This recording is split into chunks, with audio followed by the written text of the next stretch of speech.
नहीं, उसमें चेतना रहती है, परंतु जो शरीर की बात कही गई है उसमें जीवात्मा की बात नहीं कही गई है। उसमें जो है शरीर की बात कही गई है, जीवात्मा की बात नहीं कही गई है। उसके वो शरीर, मनुष्य शरीर की बात कही गई कि जो मनुष्य शरीर है वह मतलब कि उल्टा लटके हुए पीपल के वृक्ष के समान है। नहीं नहीं, एक उपमा दी गई है, न कि उसको वह पीपल कहा गया है। बात समझ में आ गई? एक उपमा दिया गया है, एक उदाहरण दिया गया है कि पीपल के वृक्ष की तरह, ठीक है ना, बाल उसके नीचे हैं और शाखाएं क्या हैं, उसका जड़ जो है ऊपर है। तो अब ये बताइए कि जिसकी जड़ ऊपर हो गई और सिर उसका नीचे हो गया, क्या वह चेतन होगा? आप अनुमान लगाइए ना। उसकी चेतन तो हो ही नहीं सकता है, वैसे भी नहीं हो सकता है। तो ये शरीर भी वैसे ही लटकी हुई है। तो जिसकी जड़ जमीन के नीचे होती है वही तो चेतन होता है। आप मान लीजिए कि एक पौधा है तुलसी का, उसकी जड़ को ऊपर टांग दीजिए और फिर उसकी पत्ती को नीचे कर दीजिए, तो वो चेतन रहेगा कि जड़ रहेगा? जड़ रहेगा कि नहीं रहेगा? जड़ रहेगा। वही बात है ना? वही। हाँ, ये गीता में भी है ये बात, ये गीता में भी बात है ये। तो इसलिए वो उस वहाँ पे गीता में भी इसलिए कहा गया है कि इस जो है इस जड़ शरीर के प्रति तुम इतना आसक्त मत हो। अर्जुन को कहते हैं कि जड़ के ऊपर इतना आसक्त मत हो, ये जड़ शरीर के ऊपर। ये सूखी हुई टहनी है, ये सूखा हुआ वृक्ष है, ये जो तुम इतना इसके प्रति आसक्त हो रहे हो, ये सूखा हुआ एक वृक्ष है, एक टहनी है। इसलिए उस ब्रह्म को जान। भगवान श्री कृष्ण ने वहाँ पे क्या किया कि ब्रह्म शब्द न लेकर के बात के लोगों ने परिवर्तित कर दिया। इसलिए कहा कि भगवान श्री कृष्ण को तू पूज, तू उनको मान। मतलब वहाँ पे ब्रह्म ही था, परंतु लोगों ने वहाँ पे भगवान श्री कृष्ण का नाम डाल दिया, कुछ बात के लोगों, लेखकों ने, विद्वानों ने। तो ब्रह्म को जानना चाहिए, न कि भगवान श्री कृष्ण को ध्यान करने से और पूजने से उनको प्राप्त हो पाओगे आप। उसमें जहाँ जहाँ भी कृष्ण है वहाँ वहाँ ब्रह्म शब्द था गीता में, ठीक है ना? वहाँ पे वो ब्रह्म शब्द था, बाद में लोगों ने जोड़ दिया है। भगवान श्री कृष्ण ने भी अपने आप को कभी नहीं जोड़ा था कि मैं ब्रह्म हूँ, परंतु लोगों ने कह दिया कि भगवान श्री कृष्ण ही ब्रह्म है। यह भी एक भ्रांति है। इस तरह से यदि आप गीता को पढ़ोगे तो आप मुक्त नहीं हो पाओगे। आपको बता दूं, उपासना यदि गीता को पढ़ना है या उपनिषद को पढ़ना है तो केवल ब्रह्म ही मानना है। इसके अलावा यदि आप किसी चीज़ को मानते हो कि भगवान श्री कृष्ण आकर के मुक्त करेंगे, शोक न कर मेरी भक्ति में लग जा, मैं हर पाप से मुक्ति दूंगा, तो वह भक्ति का मतलब है कि उस परमात्मा को जानो। भगवान श्री कृष्ण को जानने से कुछ नहीं होगा। यह है कि भगवान श्री कृष्ण के केवल आप चरित्र को, उनके गुण कर्म स्वभाव को जान करके अपने जीवन में उनके तरह कर्म करने का प्रयास करिए, तो हो सकता है कि आप ब्रह्म को जल्दी जान जाओगे। इतना ही भगवान श्री कृष्ण आपके जीवन में सहायता कर सकते हैं कि संसार में भगवान श्री कृष्ण की तरह निर्लिप्त होकर के कर्म करो आप। परंतु उनको यदि आपने ईश्वर बना लिया तो मुक्त नहीं हो पाओगे आप, ये भी ध्यान रखना, क्योंकि वो ब्रह्म नहीं थे। ठीक है, भगवान श्री कृष्ण ब्रह्म नहीं थे, वो हमारी और आपकी तरह ही एक इंसान थे जो ब्रह्म को प्राप्त कर चुके थे। ठीक है, वो ब्रह्म का साक्षात्कार कर चुके थे। इसलिए उन जो देवता हैं, जो भगवान कृष्ण हैं, भगवान राम हैं, इनको जो है आदर्श मानिए, अपने जीवन में आदर्श मान करके उनके तरह जीवन जीने का प्रयास करें। यही सबसे बड़ी उनकी पूजा है। मान लीजिए कि मैं जो है ज्ञान की पूजा करता हूँ, मैं आप लोगों को ज्ञान की बात करता हूँ और आप लोग मेरे सामने जो है चढ़ावा चढ़ाओ, तो क्या मुझे अच्छा लगेगा? नहीं लगेगा ना। तो भगवान राम जो है जीवन भर जो है धर्म की रक्षा के लिए लड़ते रहे और लोग उनको मंदिर में बन करके उनके सामने जो है आरती करते हैं, फूल चढ़ाते हैं, माला चढ़ाते हैं। तो क्या भगवान राम को ये बातें पसंद आई? क्या आप लोग बताइए? नहीं आएगी ना। माई आप ही होते, मान लीजिए कि आप घर में चाहती हैं कि मेरे बच्चे पढ़े लिखें और आपके बच्चे जो है उसका उल्टा करते हैं और आपको दूसरी चीज़ ला करके परोसते हैं, मीट मतलब कि गलत चीज़ें ला करके देते हैं, तो आपको पसंद आएगा? कभी नहीं पसंद आएगा। तो हम भी जो है महापुरुषों के साथ कुछ सही नहीं कर रहे हैं, हम उनके गुण कर्म स्वभाव को नहीं अपना रहे हैं। असली तो भगवान की पूजा यही होती है कि ईश्वर के गुण कर्म स्वभाव, भगवान श्री कृष्ण ने जैसा जीवन जिया योगी का, उस तरह से हमें जीवन योगी का जीना चाहिए। भगवान राम की तरह हमें जीवन जीना चाहिए, निस्वार्थ भाव से। कोई हमें जो है स्वार्थ नहीं होना चाहिए कि मेरा है और ये सदा रहने वाला है। भगवान राम ने कभी राज्य किया, मगर उसको अपना मान के नहीं राज किया, निस्वार्थ भाव से उन्होंने राज किया। इसीलिए देखिए 10,000 10 लाख साल हो गए, परंतु आज तक भगवान राम को हम याद करते हैं। उनकी कहानी आज भी हमें याद है, उनके चरित्र के बारे में आज भी हम याद कर रहे हैं। वो भगवान श्री कृष्ण से पहले हुए हैं। क्यों? क्योंकि उन्होंने ऐसा जीवन स्थापित किया, ऐसा चरित्र स्थापित किया।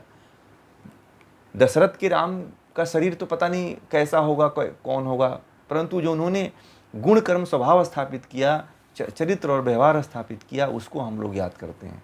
इसलिए भगवान राम को सभी लोग नाम ले लेते हैं, उनका पूजा कर लेते हैं, है ना। तो चरित्र की पूजा होती है, ज्ञान की पूजा होती है, गुण की पूजा होती है, ठीक है ना।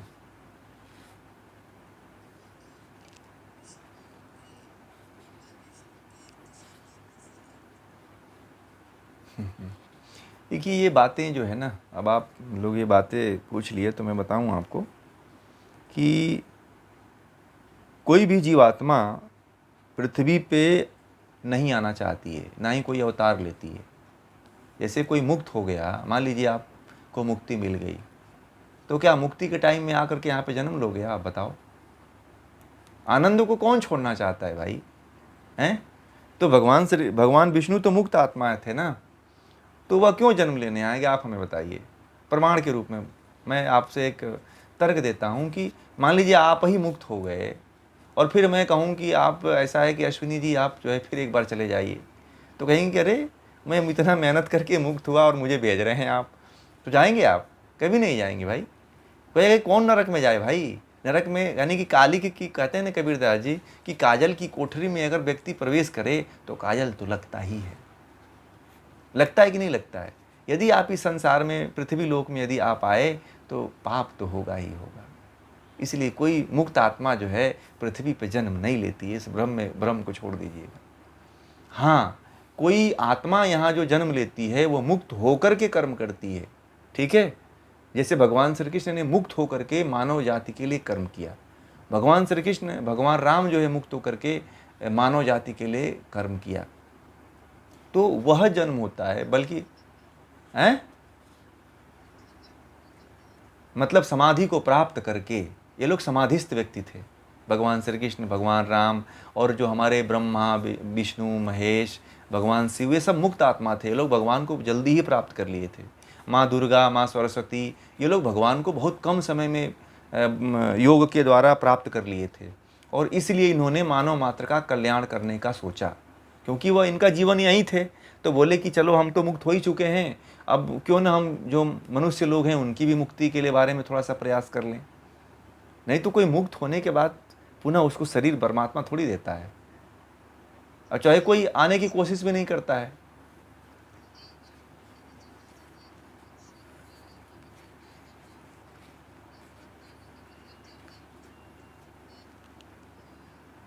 ये तो बात ही आती है ना कि, तो ये बात सुनिए, ये जो बात कही गई कि यदा यदा धर्मस्य ग्लानिर्भवति भारत अभ्युत्थानम धर्मस्य तदात्मानं सृजाम्यहम्, यानी कि जब जब धर्म का नाश होगा तब तक मैं धर्म की स्थापना के लिए जन्म लूँगा।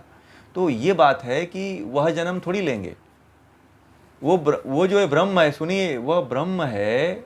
ये बातें ना कुछ गीता में जो है भगवान श्री कृष्ण ने अर्जुन को केवल 2.5 घड़ी का ज्ञान दिया था। 2.5 घड़ी समझते हैं कितना होता है?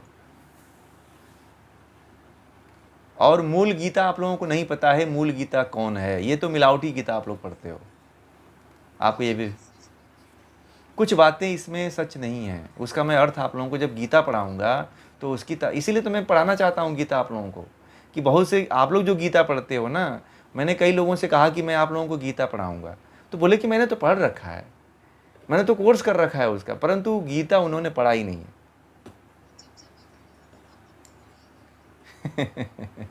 देखिए ये जो आपके अंदर कंसेप्ट है, अब ये बहुत लंबा विषय है।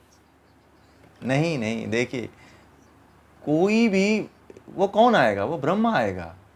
ब्रह्म की चिंता है, वो भगवान श्री कृष्ण की चिंता थोड़ी है। अदिति जी हैं, अदिति जी मुक्त हो गई हैं, तो वो आएंगी क्या फिर स्थापना करने के लिए धर्म की? नहीं नहीं, ब्रह्म रूप लेके नहीं आता है। नहीं नहीं नहीं, अरे सुनिए, आप पहले, कहाँ आप इतना ज्ञान लेने के बाद भटक रही हैं? इतना आपको बताना है। कोई विष्णु जी का, अभी तो इन्होंने पूछा अश्विनी जी, तो मैंने स्पष्ट किया इस बात को कि विष्णु जी भी मुक्त हो चुके हैं, इसलिए वह पृथ्वी पे क्यों आएंगे भाई? तो अरे कल्याण करने के लिए ब्रह्म बैठा हुआ है ना, उसकी तो शक्ति हजारों विष्णु के बराबर है ना, वो क्यों आएंगे? मान लीजिए कि मैं हूं, तो मैं मुक्त हो गया तो थोड़ी आऊंगा भाई। मैं नहीं, मैं बोला कि काजल की कोठरी में नहीं आना चाहता हूं, आपने शायद मेरी बातों को, अरे नहीं,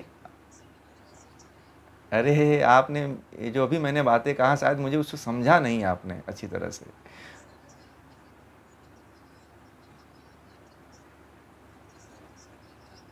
तो आप नहीं नहीं नहीं, आप नहीं, आप मुक्त हो जाओगे ना, हमारी बात।